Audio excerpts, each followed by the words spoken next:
ಎಲ್ರಿಗೂ ನಮಸ್ಕಾರ. ಇವತ್ತು ತುಂಬ ವಿಭಿನ್ನವಾದ ಒಂದು ಬೆಳಗಿನ ತಿಂಡಿಗೋಸ್ಕರ ಒಂದು ಪೂರಿ ಕುರ್ಮಾ ಮಾಡ್ತಾಯಿದ್ದೀನಿ.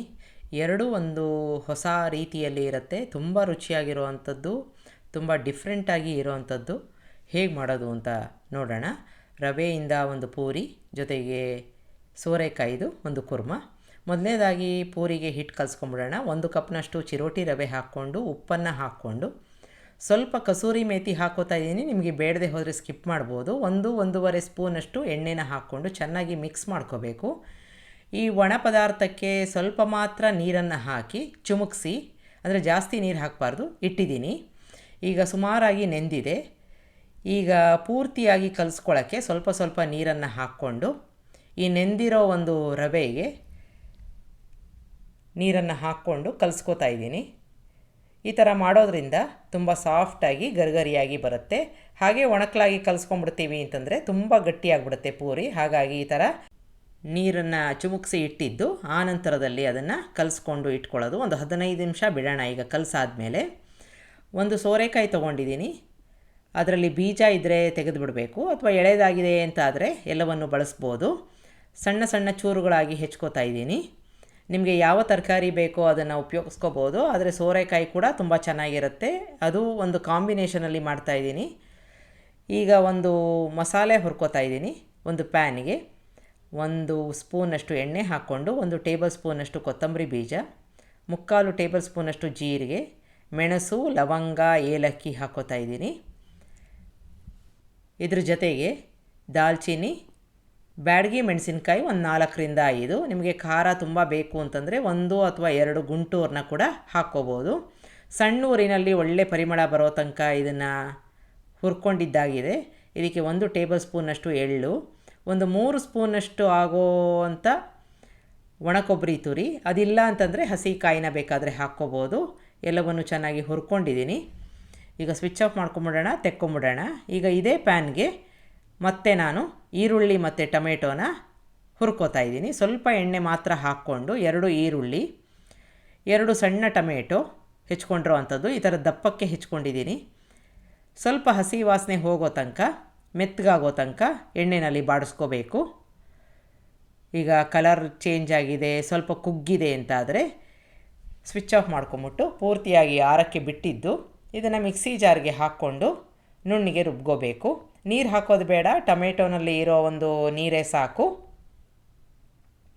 ಈಗ ಒಂದು ಗ್ರೇವಿಗೆ ರೆಡಿ ಮಾಡ್ಕೊಂಡಿದ್ದೀನಿ. ಈ ರೀತಿಯಾಗಿ ಒಂದು ಪೇಸ್ಟ್ ಥರ ಆಗಿರಬೇಕು. ಇಷ್ಟಾದರೆ ಸಾಕು. ನುಣ್ಣಿಗೆ ರುಬ್ಕೊಳ್ಳೋದು ತುಂಬ ಮುಖ್ಯ. ಈಗ ಕುಕ್ಕರಲ್ಲಿ ಕುರ್ಮ ಮಾಡ್ತಾ ಇರೋದ್ರಿಂದ ಎಣ್ಣೆ ಹಾಕೋತಾ ಇದ್ದೀನಿ. ಎಣ್ಣೆ ಚೆನ್ನಾಗಿ ಕಾದ ನಂತರ ಒಂದು ಒಗ್ಗರಣೆ ಮಾಡ್ಕೊಂಬಿಡೋಣ. ಇದಕ್ಕೆ ಜೀರಿಗೆ, 1 ಪಲಾವ್ ಎಲೆ, ಸ್ವಲ್ಪ ಇಂಗನ್ನು ಹಾಕ್ಕೋತಾ ಇದ್ದೀನಿ. ಎಲ್ಲವನ್ನು ಬಾಡಿಸ್ಕೊಂಬಿಡಬೇಕು. ಈ ಒಗ್ಗರಣೆಗೆ ತರಕಾರಿ ಇಟ್ಕೊಂಡಿರ್ತೀವಲ್ಲ, ಸೋರೆಕಾಯಿ ಅಥವಾ ನಿಮಗೆ ಯಾವ್ದು ಬೇಕೋ ಅದನ್ನು ಹಾಕ್ಕೊಂಡು ಸುಮಾರು ಒಂದು 4ರಿಂದ 5 ನಿಮಿಷ ಈ ಥರ ಎಣ್ಣೆಯಲ್ಲಿ ಬಾಡಿಸ್ಕೋಬೇಕು. ಆಗ ಅದು ಮೆತ್ತಗಾಗಲ್ಲ, ತುಂಬ ರುಚಿಯಾಗಿರುತ್ತೆ.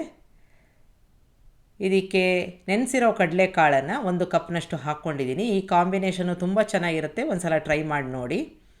ಎರಡನ್ನೂ ಎಣ್ಣೆಯಲ್ಲಿ ಚೆನ್ನಾಗಿ ಬಾಡಿಸ್ಕೊಂಡಿದ್ದಾಗಿದೆ. ಸ್ವಲ್ಪ ಅರಿಶಿನ ಹಾಕ್ಕೊಂಡಿದ್ದೀನಿ.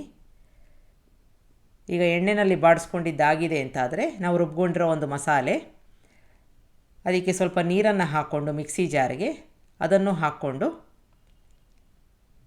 ಚೆನ್ನಾಗಿ ಮಿಕ್ಸ್ ಮಾಡ್ಕೋಬೇಕು.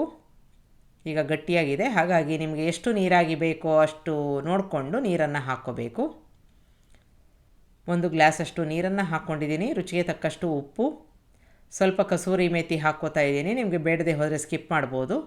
ಎಲ್ಲವನ್ನು ಚೆನ್ನಾಗಿ ಮಿಕ್ಸ್ ಮಾಡಿಕೊಂಡು ಮುಚ್ಚಿ 2ರಿಂದ 3 ವಿಷಲು ಮೀಡಿಯಮ್ ಊರಿನಲ್ಲಿ ಕೂಗಿಸ್ಕೋಬೇಕು.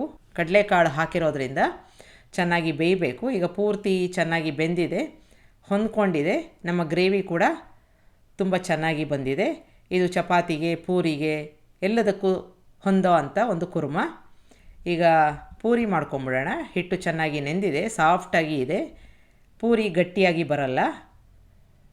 ಈಗ ಯಾವ ಸೈಜಿನ ಪೂರಿ ಬೇಕೋ ಅಷ್ಟು ಹಿಟ್ಟನ್ನು ತಗೊಂಡು ಒಣ ಹಿಟ್ಟಿನಲ್ಲಿ ಅದ್ಕೊಂಡು ಅಥವಾ ಎಣ್ಣೆ ಸ್ವಲ್ಪ ಹಚ್ಕೊಂಡು ಲಟ್ಟಿಸ್ಕೋಬೇಕು. ನಾರ್ಮಲಾಗಿ ಪೂರಿ ಲಟ್ಟಿಸ್ಕೋತೀವಲ್ಲ ಆ ರೀತಿಯಾಗಿ ಲಟ್ಟಿಸ್ಕೋಬೇಕು.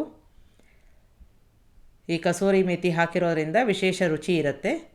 ಎಣ್ಣೆ ಕಾದಿದೆ, ಪೂರಿನ ಕರ್ಕೊಳ್ಳೋಣ. ಈ ಒಂದು ಪೂರಿನ ಮಾಡಿ ನೋಡಿ, ತುಂಬ ರುಚಿಯಾಗಿರುತ್ತೆ. ಯಾವಾಗಲೂ ಒಂದು ಗೋಧಿ ಹಿಟ್ಟಿನಿಂದ ಮಾಡುವಂಥ ಪೂರಿಗಿನ್ನ ಇದು ವಿಭಿನ್ನವಾಗಿರುತ್ತೆ. ಕ್ರಿಸ್ಪಾಗೂ ಇರುತ್ತೆ, ರುಚಿಯಾಗೂ ಇರುತ್ತೆ.